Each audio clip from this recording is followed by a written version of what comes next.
Hello, and welcome to another week. I know I skipped last week, but another episode. Actually, we're in episode 60 of your favorite podcast and mine, obviously, 21st Century Rocker Mom podcast with me, your host, Tanya Candler. I'm back with you for another week of, we're talking about something very near and dear to my heart. Where is my mind? Where is my mind? Where is my mind? Not just mine. Where are all of our minds? I'm talking about mental health. This is something that's like really serious. I know I'm not just going to be sitting here and singing Pixies tunes. You can pay for that on Patreon though. Send the check. No, but really I find a lot of people asking. I don't find myself asking, but I find a lot of people asking this question. Where is my mind? Not just the Pixies, obviously. We ask ourselves this question kind of more often than we don't ask ourselves this question. Like kind of like looking at ourselves and like questioning like what just happened in reality and just kind of being like, did that just happen in real life? Well, shit, it did. So then it's kind of sorting out what to do with what happened in that situation. I'm also drinking this bubbly or bubbly. Michael Bublé, if you're listening or watching, so you can send the fucking check too. Bubbly, you sent me some coupons in the mail this week. I'm not gonna lie. I got some cases of bubbly in the mail or in my order or whatever, my grocery order. And a few of the cans wouldn't open, like they wouldn't open at all. So I didn't want to like stab a screwdriver through them or be like crazy. So I contacted them and we contacted the company and let them know what happened, sent them pictures and everything and their SKU numbers. So they sent us coupons for free ones. So I look forward to trying the pineapple. I've got the strawberry one right now. It's lovely. It's good. But again, saying, where is my mind? What the fuck just happened? Or did that just happen in real life? Is this actually happening to me? These kinds of questions, these are the questions that are coming up in a lot of our heads and a lot of people's heads and a lot of people, and like a lot of talk when I talk to people. And now how do we get through and navigate and muddle through what happens kind of after that? Like, where are our minds? Are we all having mental breakdowns? What the fuck is going on? It's been a long 2 years for a lot of people. It's been a short 2 years. It's been a long 2 years. It's been a weird 2 years. It's been it's been a couple of years, but I mean, pandemic stress has gotten to people. Just regular, everyday, day-to-day stress, work stress, has gotten to people. Kids, pets, home life, financial stresses, relationship stresses, things that add an added strain to you. If things aren't completely balanced, those things can add a stress to you. Some people are experiencing other stresses, sicknesses, illnesses, long-term illnesses, addiction, like the illness of addiction, mental health issues, isolation and loneliness. Those are things really that are difficult to cope with. And sometimes people they're just personally at a loss for social connection and having that social relationship and having those interpersonal relationships with people and just seeing people and being connected again. Some people just cannot connect for whatever reason or another. It just can't happen. And I think lots of people have struggled with one of these issues more than any other issue probably in the last 2 years, because there's been like not a lot of mental health like help. Like I'm sure there have been lots of like things that have been coming out being like, okay, we're going to give you access to mental health. But like the access isn't there, or you got to wait till 2025 to talk to a shrink, unless you want to pay $225 an hour, which is expensive for a lot of people. There's not access for everyone, so it's not really fair across the board. What I can say, is what I can say. It's not a fair, it's not a fair deal across the board. Like not everybody can get access to good mental health care. Not everybody can get a good access to physical health care. Like it sucks. It's been a long 2 years. Like for me, I think loss or isolation and not being able to like see the people that I love as much and stuff like that have been most the things that I've kind of grappled with the most. Obviously in the past 2 years I've lost, oh God, so many of the main like big stars like in my life. Like obviously it's like it's like some sick test, you know? It's like, how much can one person possibly fucking take? Of course, everyone knows that I just recently lost my dad, and it's been since February, like the beginning of February, the first couple weeks of February. And it's just like it was yesterday. It's not going anywhere. It's not changing. It's not going anywhere. I lost Rob's grandma. It's just like, I've lost so many people in my life over the last, like, even like 6 months, but then over the last 2 years, it's been horrid. Like, so many people. Loss is one of those things that it kind of like, people have told me, like, you're gonna grow with it. It's gonna grow with you. They're not gonna sugarcoat it for you. It's not gonna be easy. And that's one thing that people are really like grappling with over this pandemic and with mental health is like loss and grief. And those are really big emotions that you have to deal with. And, you know, talking about dealing with big emotions, you can find lots of people and lots of different things to help you with big emotions. For me, one thing that helped with big emotions was meditating, helping with meditating and being mindfulness. And the first kind of father of mindfulness was Jon Kabat-Zinn. He talked about modern mindfulness and things like that. But I have a good friend. His Instagram's out there. It's just Mindful Mike. He's all over the place. I'll put his YouTube videos up. He's got all kinds of mindfulness stuff up. He's got videos for overcoming tough emotions. You can find him on YouTube, on Mindful Mike. He's there. He's probably clicked on my YouTube. I follow him. He's wonderful. He's got a nice calming voice.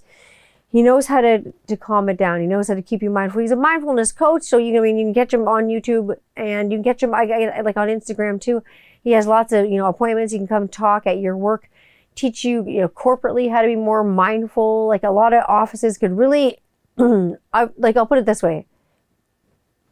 I've worked in a lot of dental offices that could benefit from being more mindful. More places could benefit from being more mindful and thinking kind of laterally and outside of the box and thinking about each other more. You know what I mean? It's cool. Kind of like pulling yourself kind of out of the situation and looking at things for how they really are without being emotionally reactive to it and just really thinking about it in a logical way. So you gotta check out Mindful Mike. Even he has stuff for your kids. He has a book called Andy Gets Angry. It's great. It's for kids. We'll talk about kids calming down later, so I'll bring that back up. But like I say, are we being tested? Do you think we're being tested in this life? Do you think we're being tested to see how much we can handle, to see how much the human body, how much the human psyche, how much the human mind, how much the human heart can take? Do you think we're being tested? Do you think we're being fucked with by some, you know, goodness only knows what? Who knows? Death is hard.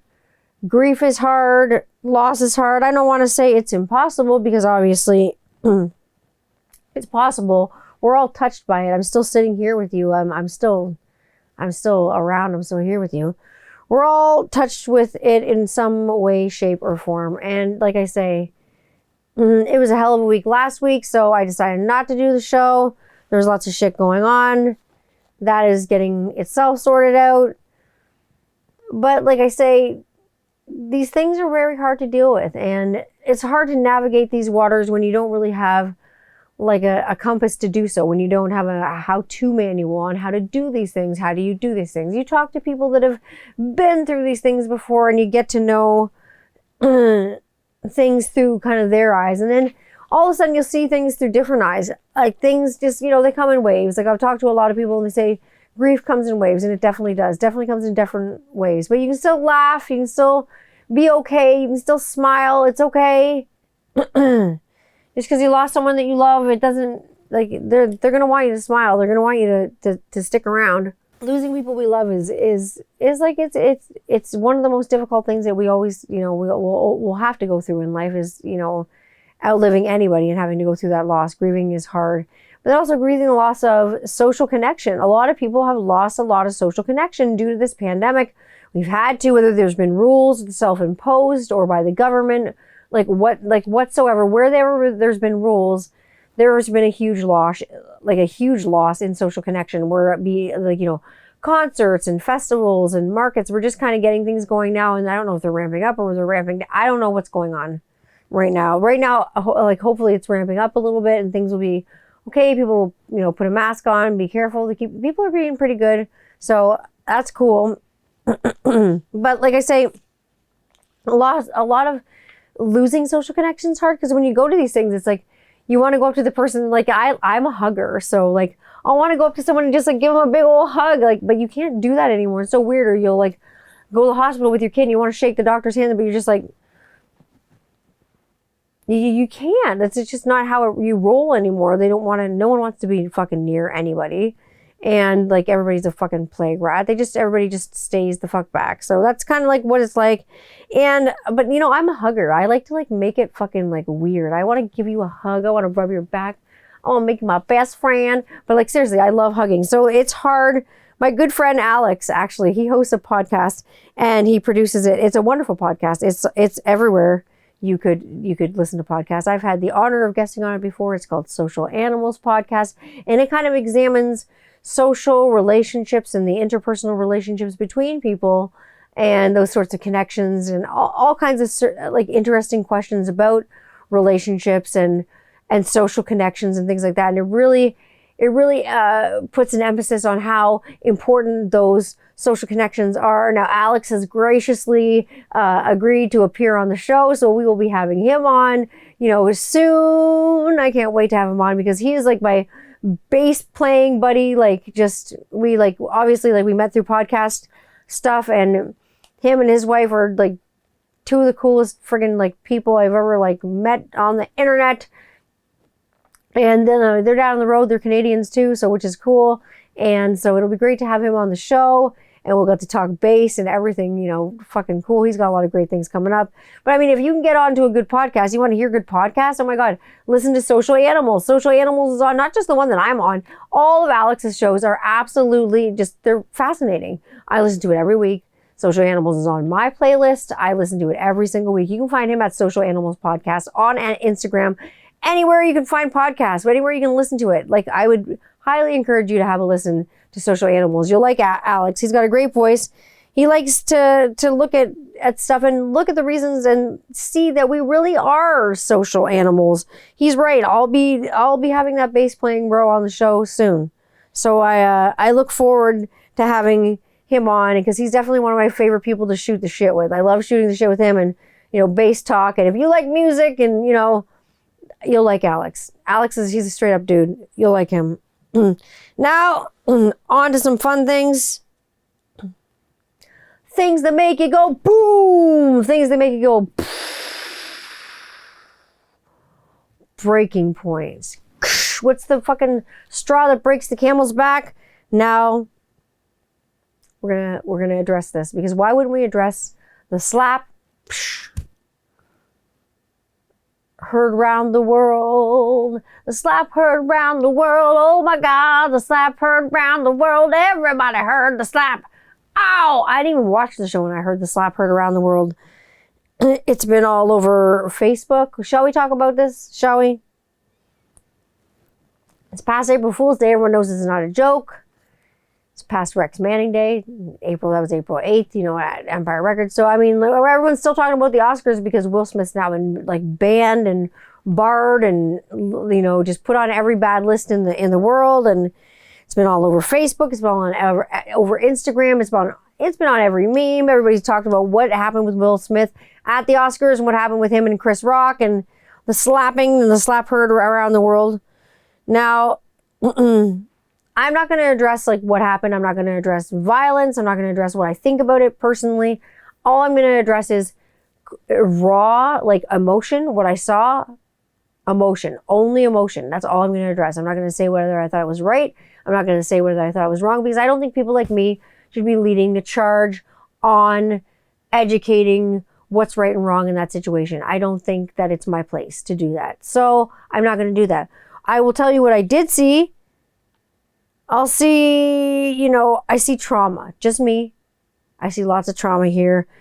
You know, it's a couple that's hurt. It's a couple that's already been in the public eye so much, with so much going on and so much talk already. I see that Will's probably got some pent up aggression and pent up anger and pent up sadness, and you know, doesn't really have a place to put it. There's not a lot of places to put those feelings. Anger is a tough one, and it turns into all kinds of things. especially when the anger is not really anger and it comes from a different place, sadness or whatever it is, and feeling kind of shitty and feeling the need and the want to defend your wife or your loved one. Like, I understand that, and I understand you going into like bear mode or whatever. But when I look at Will Smith, I see a man who's hurting big time. I see a man who's hurting himself personally. I see a man who's hurting for his wife. As for Chris Rock, oh man. Someone said to me a while ago, his sort of comedy should have died a long time ago, and like rightfully so. And I agree with that person, because like, I just don't think it's right. Just me.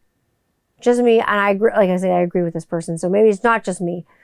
I just think Chris Rock's kind of comedy is not funny, and I think it was pretty shitty, but just whatever. Anyway, so you want to talk about award shows? Let's talk about the worst babysitter ever. Who's the worst babysitter ever? When in doubt, say Eric Clapton. He's the fucking worst babysitter ever. You live with your fucking kids with Eric Clapton, they die. That's what happened. We're talking about mental health. Like, oh my God, Tears in Heaven happened, obviously. Eric Clapton, so fucked up. Let your kid walk off a balcony. Who would leave their goddamn kid with Eric Clapton? Which brings me to a very special and obviously pretty sensitive area of mental health. It's not addressed enough. As I turn the page, here I go on the road again. No, but seriously, I have to turn the page. But a part of mental health that's not addressed enough, and it's not even considered mental health, and it's not even looked at mental health because it's stigmatized so badly that we don't look at it as mental health. And I'm talking about addiction. Of course, and obviously the flip side of that, sobriety too, because there is another side to that pancake. We can't talk about one without the other. We don't have addiction without sobriety. We don't have these things. Like we don't have to just share sad stories. There's happy ones too, Addiction, because it's a disease. People don't address it as what it is. It is a disease. Because it's not a noble disease like cancer or diabetes. It's not that it's not something someone came about on their own. It is something that came, it happened. It happened. That's the deal. People don't treat it the same because people think addicts can just stop whenever they want to. When, if you know anything about addiction and anything about psychology, or if you read books, if you read fucking the internet, for crying out loud, if you know anybody, if you have lived life, you realize that addiction can't stop. It's an illness. It's mental illness. It's disease. Like you're rampant with disease. If you've got addiction problems, there's obviously something else going on deeper. Underneath the surface, there's something going on, and you're trying to fill that hole with something, and to fill that void with something that's obviously inevitably never going to be able to be filled. And that's where the addiction comes in, trying to fill that hole with whatever that might be. And it's hard. We share these stories, like I say, we don't share happy stories. We don't share the sobriety stories. We share so-and-so drank themselves to death. Or we share the, so-and-so overdosed. They overdosed. Or guess who's in rehab again? And to me, that comes off as judgy. And why? As, I can get a bit judgy, as we all know. Everybody can get a bit judgy. We're human. Everybody can get judgy. Everybody waves the finger of judgment at one time or another. But why do I think that's judgy? Because each one of those so-and-sos who did whatever, each one of those so-and-sos who was in rehab, or so-and-sos who OD'd, who did whatever, each one of those so-and-sos is like a person, and each, one of those whatever that they did is a verb, and it's a thing that it happened. It's a word that kind of moves. Something went on with this person. Something went on with this human being's life. It drove them at one time, they had a name, they had a life, and they were more than just naming them by their illness or naming so-and-so had this happen to them. And like a thing happen to them. It's depressing and it's sad. So at one time, this person was more, humanized. But unfortunately, addiction is a disease that dehumanizes folks to a lot of people, and which is sad in itself. And that's why a lot of people can't get over them. A life, these people could have if they could just realize that they're more than their illness, the life they could have would be just amazing. But mad respect and love to people that are struggling through addiction, like big mad respect to people and love that are struggling through addiction. If you are struggling through addiction and living through addiction right now, mad respect and love goes out to you, because it's not an easy thing to live through this when you feel like you're kind of dying every day. And mad respect to everybody who has fought addiction, and hats off to those people that are fighting and still that are on the sober train right now and still fighting addiction, but they're in the other stage of addiction, which is, like sobriety. They're on the wagon, now, and they haven't come off the wagon, and they've been sober for, a day, a week, a month, a year, 10 years, however long it's been. Like, you've been sober, like, holy fuck, like, congratulations, you fucking did it. Like, you did it. Like, that's something to say. Like, hats off to the people that are still, but they'll still say, I'm an addict. That person who is struggling with addiction, who is sober, will always maintain the fact that they are an addict. And addiction will always be a lifelong struggle for people. And it's a struggle for people to stay sober. So hats off to them too, because they're living through struggling to want to get not sober, and they're staying sober. So that's a feat in itself. But, under all this stuff, there's a little tree that's grown, and a tree can't grow without a seed, and a seed can't grow without a root. Because none of these little problems, none of these addictions, and none of these mental health woes, and none of this stuff would be anything, and none of it would be what it was if it weren't for roots. And roots, bloody fucking roots, bloody roots, what it is. Like, roots, bloody roots. Thank you, Sepultura. Thanks, biology. Thanks, trauma. You got to get to the root of things. Finding our roots, the reason that we feel, the reason that we act, the reason we behave, the way that we do, and it's a certain way, and the way that we behave, and the way that we act, and the way that we are is so important in such a certain way. It's so, so important in such a fine way that it defines us in such a manner that it's good to know where those emotions come from, because then we know what defines us. It's good to know where those emotions come from. It's good to know what those emotions actually are. Are they what we're feeling, or are they something totally different? It's great to kind of break it down and kind of be scientific about it and be Bill Nye the Science Guy. Bill. You gotta just break it down for what it actually is. So let's take boop, boop, boop. Imagine I had a little bubble here. Imagine let's take something easy, something that people get all the time. Who gets hot under the collar all the time? I don't have a collar to get hot under. Well, I can kind of get hot under this thing. I probably just bumped the microphone. I bumped the laugh. Sorry about that. No, I'm not that sorry. But take something hideous. Take a bad emotion. Something you tag as bad. Take anger, right? Take anger, for instance. Anger is made up of so many different things. It's think of something made up of matter. Things made up of matter. What is the matter that makes up what makes up anger? What makes up that emotion? Hurt makes up anger. Frustration makes up anger. Sadness makes up anger. A lot of the time, fear makes up anger. A sense of being overwhelmed and guiltiness makes up anger. There are a lot of things. Trauma, resentment, jealousy can make up anger. A lot of those things, feeling unbalanced, feeling kind of a disturbance in the force. All those kind of things can bring up feelings of anger, and they all kind of go under that anger umbrella. But it's hard when you first want to lash out and you get angry, and let's say let's find out why you're angry first of all. What are you angry at? Are you actually angry, or are you sad, or are you hurt, or are you frustrated, or are you fearful of something? What is it? You're having a spaz before you're going on an airplane. Is it because you're afraid to fly? Is it because is it fear, or is it anger? You're lashing out at everybody. What's the root? So a lot of the times I think figuring it out helps foster kind of a healthier and more productive response in every way. You can find that we can get a therapist if it's affordable. I guess we can suffer in silence. If it's accessible and affordable before the year 2025, we can get a therapist. Otherwise, most of us suffer in silence. And even though most of us are adults, a lot of the times, even as adults, we revert to childhood coping mechanisms and behaviors and coping kind of strategies because that's all we know, or it's all we've seen, or it's all we've grown up with, or it's all we like have an example of. It's all we have to go from, and it's all we have to draw from. It's all we have to pull from.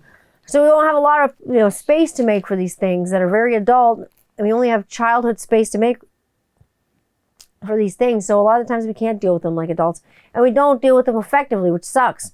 Which brings me to, how the fuck do kids deal with this shit? I mean, we're walking around like adults, always grown-ups are always walking around like fucking assholes. I'm not gonna lie. Grown-ups are assholes. We're walking around always bitching and complaining about our fucking problems. We gotta watch who's around when we're walking around bitching about our problems. It's always like the look who's watching. It's like, you know what I mean? Like, look who's watching. Like, you have little people around looking looking and listening to how you conduct yourself and how you hold your head and watching what you do and how you are. And they're looking. They're looking for you to kind of, not to mess up, but they're looking for you to flub up in a way that, it can make them doubt something. You don't want to be that kind of person, you know what I mean? So how do kids deal? Well, number one, it starts with you. You gotta be smart about this. Grown-ups, like I say, we bitch about our problems, like the ones who walk around and say, oh, I can't adult today. Fuck off with that shit. Seriously, you can fuck all the way off with that, I can't adult today. You know what? You can, you will.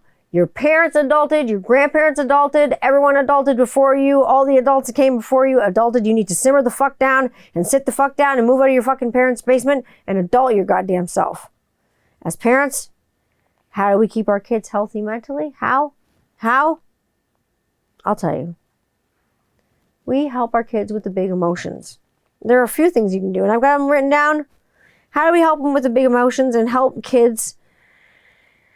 How do we help them learn about feelings that they don't understand yet? How do we help them deal with feelings that they're having that they just don't get? They're like, what, I'm having this feeling, but I don't understand kind of what it is. This feels like this, but I don't understand what it is. Number one, you got to be there for them because they likely don't understand what's going on. Be there for your kids. Be their biggest cheerleader. Be their biggest emotional supporter. Be their biggest person, person, like the person they can come to. Their shoulder to cry on, their soft place to fall. You're going to pick them up when they fall and you're going to dust them off and tell them to go try again. You know what I mean? You're just going to help them. Number two, listen. Really listen to them. Don't talk. Just listen to them. Because when you listen to a child, you find out how you need them, to talk to you because you listen. And then you find out how they need you to listen and then to respond to whatever they're saying to you. When you listen, you find out a lot more than asking a child a question. So just listen as they talk and just take it all in. Do check-ins with your kids, just like you would with a spouse or a friend. How are you? How are you doing? What do you need right now? What do you need from me? What can I do for you? How can I help you? How can I help? What's wrong? Are you okay? Just do check-ins. Not constantly. You don't have to be a helicopter, but do a check-in. If you think someone's not doing great, if, looking so glum, chum, why are you so glum, chum? What's going on? You having a day? How's your day going? Anything is a check-in, an emotional check-in.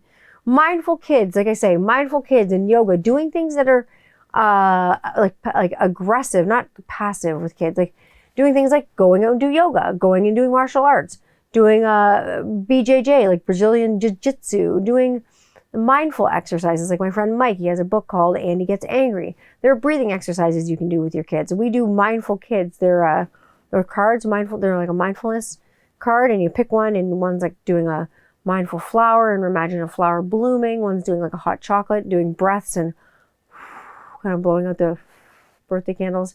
It's teaching kids how to breathe mindfully and be mindful. We do those things, but number four is, and above all, get them the fuck outside. Get your kids outside. Get them to the beach. Get them to the park. Get them where it's not crowded and get them running around. Get them having a great time. Get them climbing. Get them on the climbers at the park. Get them out on a hike. This is what we do with our kids. We get them going. We get them on a hike. We go where no one goes. We don't want to see a million people. Go in the middle of the woods. Take the kids out for a hike. Pack cooler. Pack insulin. Go. Now, take the dog too. Just pack up the whole fam jam and just go. and go for a couple hours. And you know what? Your kids will run themselves around, but they'll have a great time. Bring lots of snacks, bring lots of water. You'll have a good time. And it's good for everybody mentally. I think getting outside and getting a lot of that fresh air and having those chemicals kind of exchange in your brain a lot of the time really make you feel a lot better. So getting outside is key for not just kids, but everybody to feel better, like mentally. And as the weather gets nicer, you'll be able to enjoy those moments outside a little bit more, and you'll be able to do that. Like, as I say, if kids can't be kids, that's the other thing. You got to let them be kids. Because if kids can't be kids and they miss that part of their childhood, they miss hiking and going fishing and doing stuff outside. A kid doesn't remember their best day of TV.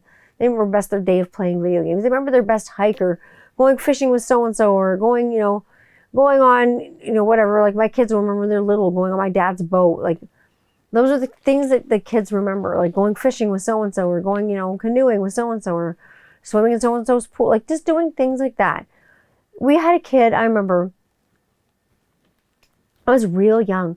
We had a kid that lived like across the street from us and down, and her parents did there's a perfect example. Like, her parents did just not let her, they wouldn't let her be a kid. She had 2 older sisters. They were twins, and they were beautiful girls, and they always had dates and boyfriends coming over. And she was young. She was a bit frumpier, and her parents put a lot of pressure on her, not really to be a kid, to get really good marks, and they really pushed her. The sisters didn't get pushed. She did, though. And I remember she was like about in grade 8 or 9. We were young, and she had a stroke, like a full-on stroke. She paralyzed one side of her body, because you could see her working, trying to walk to school, and she would like obviously be struggling and having a hard time. And it was sad, because you saw how hard her parents pushed her, and they pushed her so hard. And I remember my like grandparents saying, like, and kind of not waving the finger of judgment, but making like a passing comment, saying something like, her parents kind of treated her so badly, and they pushed her so hard that they pushed her into like having a stroke. They stressed her out. And I think they did. I don't think they let this kid have a childhood. So this kid on my street, yeah, she lived across the street and down from me. She had a stroke when we were like really young kids, and it changed her life like it forever. Like, it really left one side of her paralyzed. And I don't know whatever happened to her, but it was like a sad story. I don't know what happened to her sisters. They probably married, guys, and married off, and she probably still lives with her parents. And I don't know. I hope not. I hope she's off doing very well for herself, and her parents are off suffering somewhere for being so shitty to her. But seriously, she was a really cool girl, and she was a nice girl, and seeing something so crappy happen to such a nice person was sad, definitely. So like I say, like, be there for your kids. Be your kids' biggest supporter. Be their biggest support system. Be their biggest cheerleader. Be there for them. That's so important. My parents, they may not have agreed with every decision that I made. They might have thought, oh gosh, she's going off to run the circus, like, not even like run off with the circus, going off to run the circus. She's run away with the circus. They probably thought that on many occasions. But my parents were super supportive, and they were, and like to this day, and they were like my biggest cheerleaders and biggest supporters for anything. So they really supported me through my music career and things like that. And it really helps that they did help with the music and stuff. So for me, obviously, and for everybody, you have to have like an outlet with your mental health. And for me, obviously, a good an outlet personally, I guess it only makes sense that it would be music. And music is therapeutic. I'd say music is therapeutic in all its forms. Every one of its forms, music is therapeutic in. Whether it's good or bad. We were extremely musical growing up, like since birth, really. There was always music playing in the house. I always remember music either playing in the background, or my dad playing music like on like the guitar, or like dinking around with a tuning peg, or someone having a harmonica or an accordion, or a ukulele, or someone playing something. Or, like my dad had this one good friend, and it's funny, he was kind of like a bandalone. When I say that bandalone, I mean like a one-man band. He was a band alone. He played at these places called like Fluffies, and the Fluffies was like a pizza joint where you'd go and you could kind of get whatever you wanted on your pizza, and they had a pizza monster, but he'd be like some drunk guy sleeping in a costume. But it was really exciting to us as kids. But bandalone kind of played, everything by himself. He had like a pedal where he'd play the bass. He'd play guitar. He was really a great guitar player. He'd play at Fluffies. And then he'd play at this other place that had 5-cent chicken wings. Back in the day when I ate meat, that was like a year and a half ago when I ate meat. But like way back in the day when I ate meat, when chicken wings were 5 cents a piece, you could get 10 chicken wings. Oh my God. For 50 cents. That seems like, that's not today's prices. What kind of prices is that for chicken wings? Oh my God. All the chicken wings you get for $5. So there's a place called O'Brien's, and you get really cheap, really good chicken wings there and pints and stuff. We go there and sing karaoke, and we go listen to my dad's friend play. And he played at O'Brien's, and it became a club called McSwiggins after O'Brien's got taken over. And it had a great karaoke setup. So McSwiggins had a great place. It had cheap beers, cheap wings, and, you know, you get lots of draft beer. So, you know, you'd be pooping your pants the next day, but at least you'd be having fun stealing karaoke books and playing, you know, and having fun playing karaoke and singing karaoke.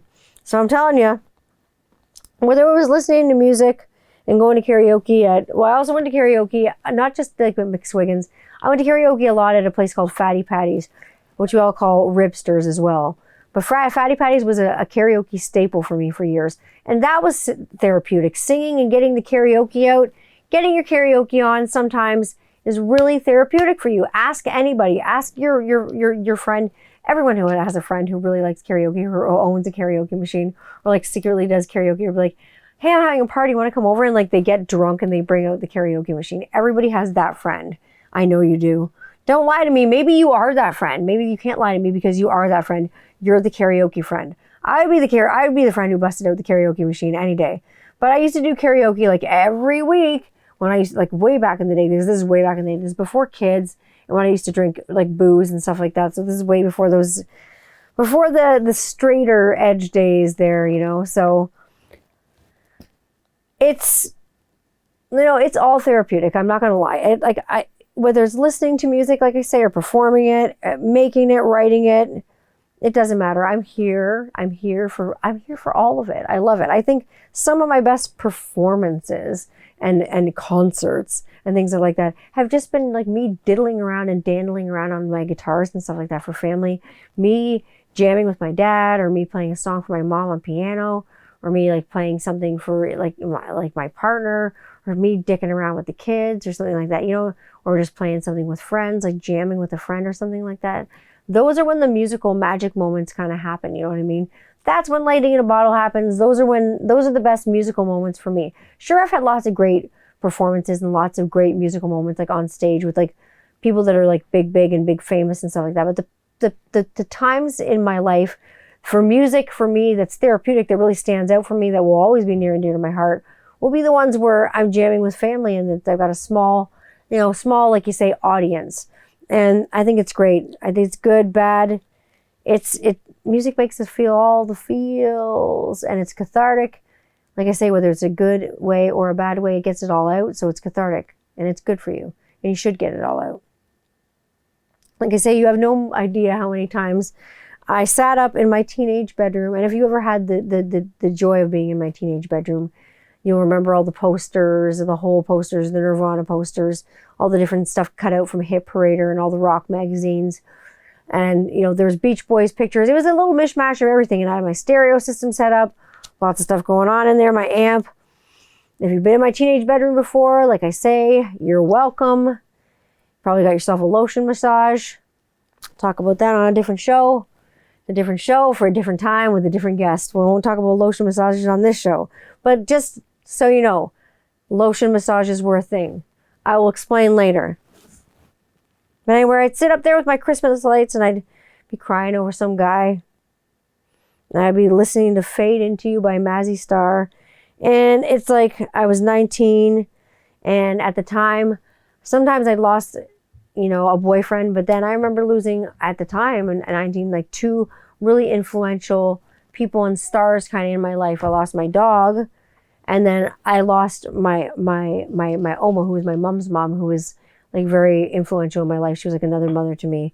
And it was like a month long, like being in my room, binge on like smoking as much weed as like Oscar the Grouch could like fucking shove into a fucking garbage can. It was a pot binge. I was busy doing fucking nothing. I think I was eating nothing, and then I went to eating a lot because I had like the munchies from smoking weed or whatever.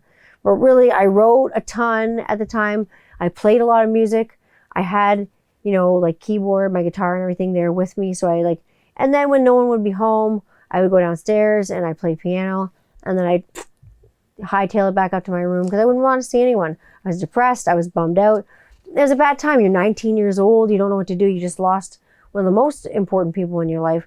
So what do? You kind of fucking hide from the world. So that's what I did. I hid from the world. I didn't want to see anybody. My mental health wasn't so good at that time. And let's just say, when your mental health isn't in the greatest shape, you don't want to see people. But I will tell you this, when your mental health isn't in the greatest shape, this is great proof that you're still capable of so much. You're still capable of doing great and wonderful things.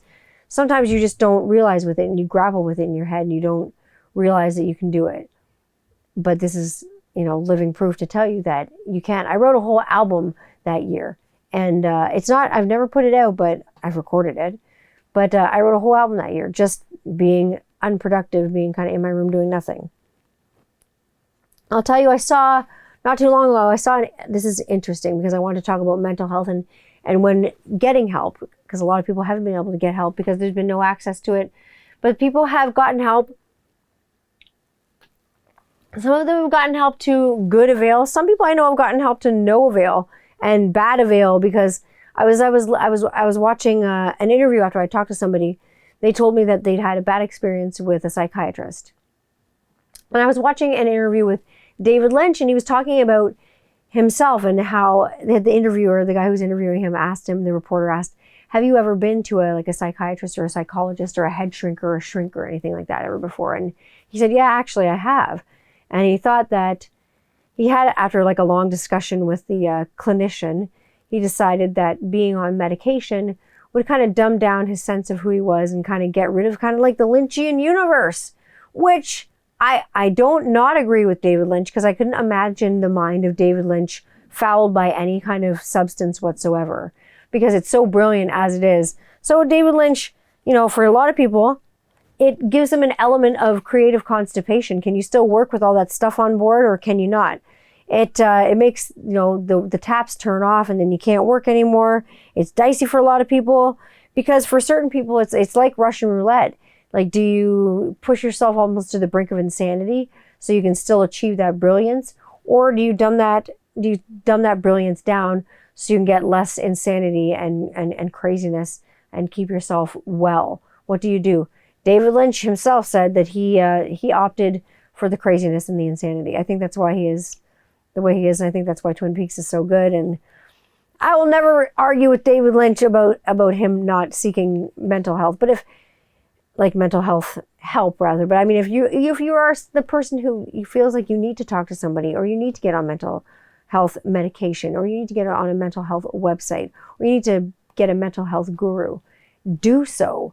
These are the things that you need to do as part of your self-care, to take care of yourself. Because like I say, if you don't take care of yourself, and I've said this on my Instagram before, if you don't take care of yourself, no one's going to do it for you. And pretty soon you'll be forced to do it for yourself, because pretty soon it won't be a question of should I take care of myself anymore. Pretty soon it will be, now I have to fucking take care of myself because the doctor just told me, or the ER doctor just told me, or the ambulance driver just told me that I fucking have to take care of myself. And then you do. And you're forced to take care of yourself, and then you don't fucking like it, because nobody likes to be forced to do anything against their will. Nobody likes that. I find music, as much as I love it, is a double-edged sword situation. It's always cathartic, and it's horrifying for me, because I also dealt with music. As much as I loved it, I dealt with it as a social anxiety situation. As much as I loved music and playing it for people and performing it for people, that's why I say my best audiences are small. Playing it for large crowds a lot of the time and being in the middle of a large crowd, kind of being stuck in the middle, was kind of scary and claustrophobic for me like that. And very horrifying at times for me, because people, all of a sudden, you get notoriety. They know your songs, they know the words, they know your name, they know where you're going to be, they know lots of things about you. They got your picture on their wall, or they got your poster, or they got a picture of you or your CD for you to sign, and it gets creepy, it can get crazy, it's a little bit much. And it's surreal. It's surreal. It flips your wig a bit, and I think that it fucks with your ego more than it does your spirit. It really fucks with your ego, and I don't like my ego to be fucked with, because I don't really like personally to have an ego. I don't think it's good to have an ego. I think you can hang on to your ego as long as you want and as hard as you want, but you're generally going to lose the fight. If you want to be egotistical and surface kind of about things, what the kids call surface these days, if you want to be like that about things, go ahead. Be as egotistical as you want. Be as on the surface as you want. And be as surface as you can about it. But Those aren't the things that matter. It's what's underneath the surface that matters. It's what's bubbling underneath. It's not like the little tip of the iceberg. It's all that stuff underneath the iceberg that you don't see. The stuff that sunk the Titanic, for instance. It's all that big stuff, all those big chunks of goodness knows what that are at heart here. That's what's really important. It's not just what you see. It's not just what's on the surface. Because, I mean, on the surface you can see a lot. But there's so much more going on underneath. And that's why most of my work now, like I say, with music and performances studio. I mean, there will be live performances. I'm not going to lie. There will be live performances. And I don't want to say there's going to be shows as much as I will say there will be more so happenings that go on with things. I will be a voice for you, obviously. As you know, I'm doing more voiceover work as I hooked up with my pal Fiverr.com. Now I'm an artist on Fiverr. I'm definitely a seller on Fiverr. I hooked up getting more work doing like that. One of my friends asked me if I have an IMDb. I looked it up and I do have an IMDb. So fucking hire me to be the voice of your next whatever. I do voices. I feel like Robin Williams on Mrs. Doubtfire. I do voices. But seriously, hire me for your next vocal drop all over whatever you want. I'll sing over your next podcast. I'll do a vocal drop for your next podcast. I'll do vocal drops over the Mount. Never mind, cut that out because I can hear walking upstairs. I do vocal drops over relaxing YouTube videos, which is funny because I have to do my relaxing voice. So it's like, in the hills of Mount Kilimanjaro, relax and sip your cup of tea as you close your eyes and gently reflect on the day you just had. And then, you know, you got relaxing Tanya voice, you got cartoon Tanya voice, you got narration voice, you got podcast voice, you got singing voice, you got studio musicianship. It's all available for you on Fiverr if you want to hire me to do anything. If you want a bass line of one of mine written for you, if you want me to drop a bass line in one of your songs, get at me. If you hire me to do it, I'll do it. I'll post some gigs. Again, I'm doing lots of vocal drops, which are funny because like the kids are like, Mom, like what the heck are you doing? Because if I have to sing over something, or I think they think like, they look at me like, okay, well, like she's finally like lost it. She's downstairs yelling into a microphone or doing something like, what kind of yoga is right for you? Or like, in what country did popcorn originate? It's like, whatever. It's whatever the job is, right? I'll do it. As long as it's something within the scope of what I do, I'll do it. And then there's something, you know, I've been struggling with personally, and I'm figuring out how and when and who and where and what to do it with. And that is obviously musically. I've been struggling to finish the album that I started to kind of do with my dad before he passed away. And I figured that, and I've battled with it and I've kind of wrestled with it and how to do it. The only way to really do it, I think, is to crowdfund it and do it with you fine folks. And I think we can do it together. I think that way everyone gets a chance and everyone gets a fair say at kind of what goes on with the album and how it gets produced and how it gets put out and in what modalities it gets put out and how quick it gets put out. And I think it's something cool that we can do together and we can make together. I think a collaboration, I don't want to do just a collab with one person, although I do have a few collabs going. I don't want to do just one collab with one person for the album. I want to collaborate with all of you for the album, and I want to make something cool together and make some affordable tiers. Now, some of the reward tiers are going to be fucking ridiculous. They're going to be expensive, but they're going to be ridiculous, and you're going to get what you obviously pay for if you have those tiers in mind. If you want to get that reward tier for yourself and you want to make that together. And they're going to be very, very limited. But also I'll have lots of small tiers that anybody can just grab up for a couple of bucks. I mean, who can't afford, you know, $2 or $3? And it's going to be lots of fun stuff to do there. Crowdfunding that album, and it's the album, like I say, that I was going to do with my dad. And I think it'll be cool if we can all do it together. I've got lots of my dad's stuff that I've got him playing, and I've got a lot of music that my dad was working on, and I have some people that are going to play it for me and with me, and I'm going to play some of it on there too. I have a few fun guests that are coming on, but you'll be able to check out some of those reward tiers soon, and maybe you'll even be on the album. We will see. Now, I have a question. This is a serious depression question. A lot of people get this. Now, this episode is longer for a reason, because mental health is something that is near and dear to my heart, and it's important that we talk about these things and we have these conversations. Has anybody got social media blahs. Do you know what I'm talking about when you get the social media blahs?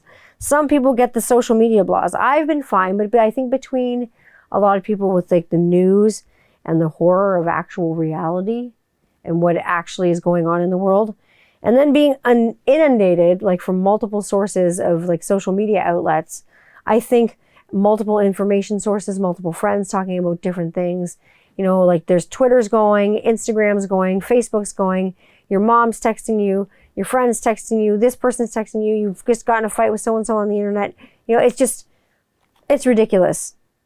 And then you have friends and influences and maybe somebody you really respect or something, you know, post something that all of a sudden really shocks you, and all of a sudden you like lose all your respect for them. And maybe you had a lot of respect for them before and you really stood up, you know, with them and you stood behind them and they really stood with your values and they align with your values, and all of a sudden maybe you're disappointed and they don't. And that's hard because that's a letdown.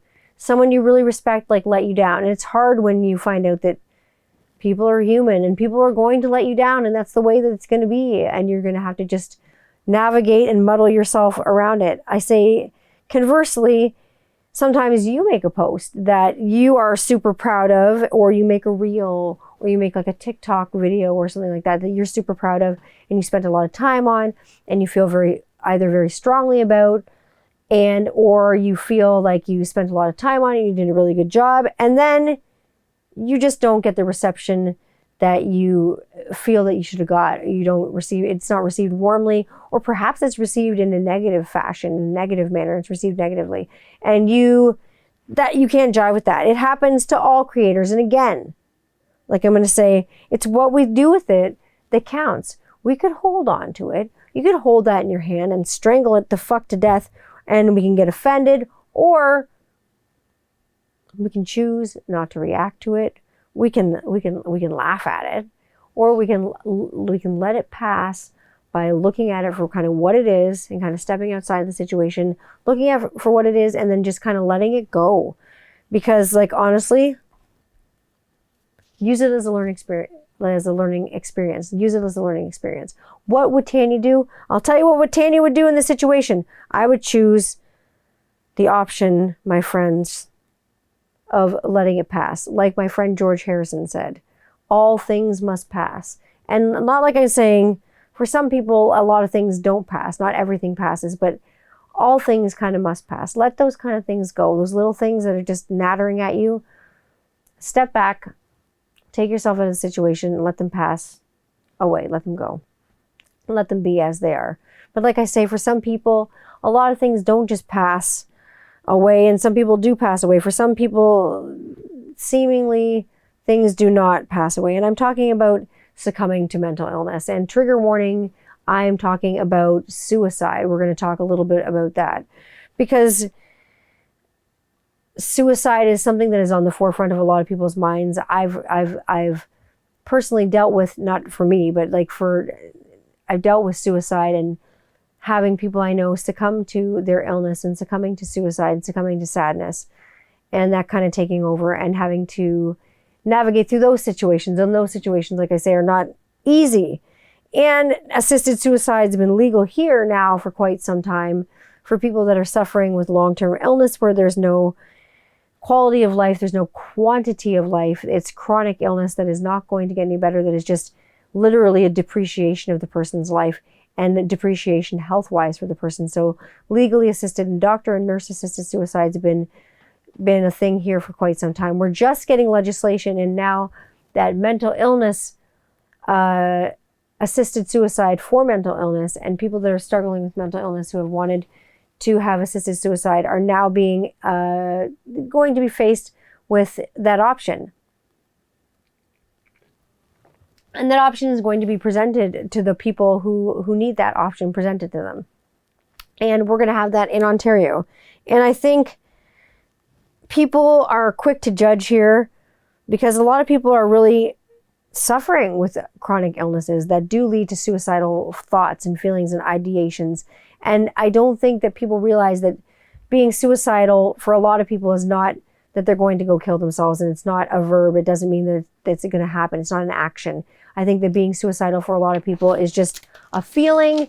And I think that, I don't know if it's a feeling that so much passes, but I think it's for a lot of people that it is a feeling. And I think that needs to be acknowledged and not judged so much, that people do feel like they don't want to be here and they don't feel like they belong and things of that nature. I think that needs to be acknowledged instead of judged so harshly. I think that like suicidal is definitely not just a person on the end of the phone crying because they feel like they want to kill themselves and that they don't belong here. I think that suicidal is more a more feeling of displacement, that floating around and I don't know where I am and I don't know where I'm supposed to be. I think that's what suicidal like probably feels like. And I think that's hard. Suicide is one of those many things that sometimes it's a feeling, it's a thought, and other times it does become an action, and it becomes something that someone does. And I've lost a ton of people that I love to suicide. Do I judge them? No. Fuck no. There is no measure of judgment when it comes to suicide. They did it on their own terms. They went out on their terms. Do I miss those people dearly? Absolutely. Do I wish those people were here? Absolutely. I miss those people and I wish they were here. Do I wish that they reached out? Yeah, I do wish that they reached out. Do I wish that I paid like attention more and maybe I would have found something out and I would have figured something out? I've played the scenarios out a million times in my head. You think that I haven't done that? Because I have. You definitely play those scenarios out a million times in your head, and how could it have been different? And you think you play them out a million different ways and that they're going to change somehow and they're going to be different. But truth be told, they're not. They're not going to play out a different way. They're not going to be different. And that's kind of the way it is. And nothing has changed, nor will it. So I will say next week we will want to be on to happier and more positive topics. But I wanted to stop. Children, what's that sound? Everybody look what's going down. It's mental illness, because a lot of people have not been stopping and getting a checkup from the neck up, and no one's been stopping and kind of checking themselves and figuring out where they are right now and kind of asking yourself, where is my mind? Where is it right now? Are you in a good place? Are you in a bad place? Where are you? Where are you right now? Just stop and kind of check yourself. Give yourself that break if you need it. Get that help if you need it. If you're in crisis mode, if you're in crisis management mode, if you need help and you need like backup, someone was telling me the other day, call for backup if you need it. Call for fucking backup if you need it. Like, have that support system weaved in where you need it.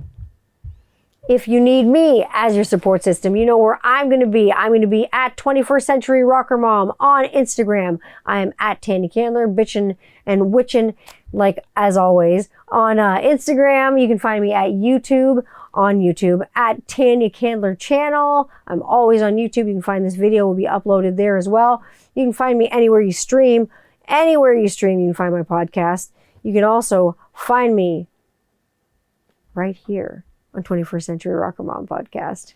I'll be with you. I'm here. I'm back for it. I'm around every week. I drop those socials. You can find me in those places. I'm here for it. But like I say, next week we'll have a lighter week. Maybe we won't. Who knows? But for now, we need to stop. We need to definitely definitely stop. We need to stop. We need to take a deep, deep breath. Maybe count to 10 ourselves. Go outside. Enjoy nature, maybe be nicer, be kinder to each other, be more mindful of each other, and just love each other a little bit more.